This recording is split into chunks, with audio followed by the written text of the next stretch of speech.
რაც ჩვენ უნდა დავიწყოთ არსებითი განხილვა გამომდინარე 225 მუხლიდან.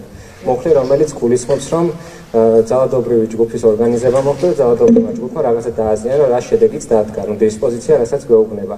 და ანუ თვითონ მუხლის მოთხოვნა, რასაც ჩვენ გვედავება, თეორიულად ეგეთი შედავების ხარისხით შეიძლება რომ ამ კიბერტერორიზმის მოგვედაონ, ან მოგვედაონ სიტყვაზე ოჯახურიც. ანუ მაგალითისთვის რა ჩემს თავში ვეჭდება ესეთი რაღაცა.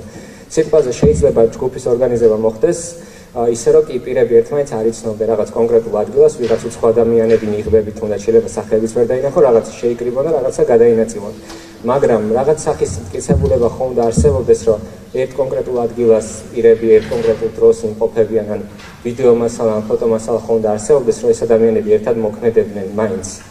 და როდესაც ეს მოცემულობა არ გვაქვს, რომ აი ერთ სივრცეში, ერთ დროში ადამიანები არაუცილებელი ერთმანეთს იცოდნენ, მაგრამ ერთად მოქმედებდნენ, ჩვენ მაშინ შევდივართ ისეთ საქმის განხილვაში, რომლის მუხლიც არის ფაქტობრივად შეუფერებელი. ანუ რასაც მოგედავებიან, მაგასაც ხო გააჩნია, ხო შეიძლება მაგალითად მოგვედავონ ან ხულიგნობა, ან ძიმე ხულიგნობა, არ ვიცი, ზოგ შედავებია პოლიციაზე თავდასხმა.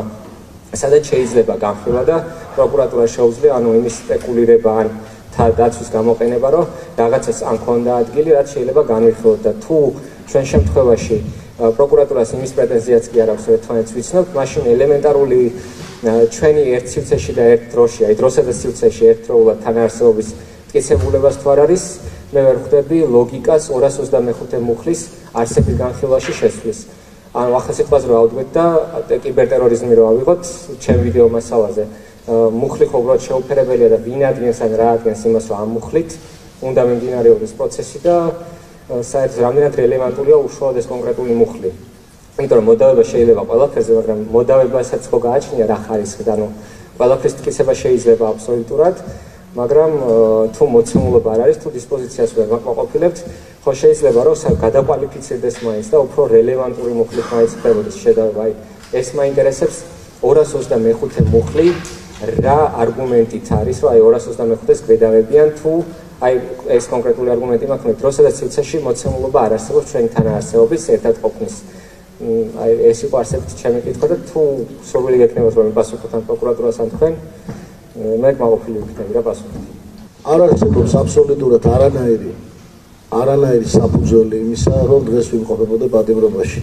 აბსოლუტურად არანაირი მტკიცებულება არ არსებობს ამისი და მე მიჩნდება იმედი, რომ თქვენო ღირსებავ ამ ღირსებას, რაც მოსამართლეს ევალება, ღირსეულად გაართმევთ თავს და სამართლიან განაჩენს დააყენებთ აუცილებლად.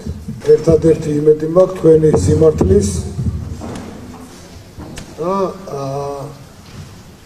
აი აქ რაც ხდება, რომ სწორედ შეაფასოთ, რომ ჩვენ ყველა ვართ უსამართლოდ აი ამ მდგომარეობაში, მოცილებული ვართ ოჯახებს, შვილებს, დედები თავის შვილებს და ძალიან გთხოვთ, რომ თქვენს გულის სიღრმეში ჩაიხედოთ და ის სიმართლე გამოიტანოთ, რაც თქვენ გიკარნახეთ, თქვენი განვლილი ცხოვრება, თქვენი ოჯახი და თუ რამე ფასეულობები არსებობს ამ ქვეყანას. დიდი მადლობელი ვარ. მადლობა.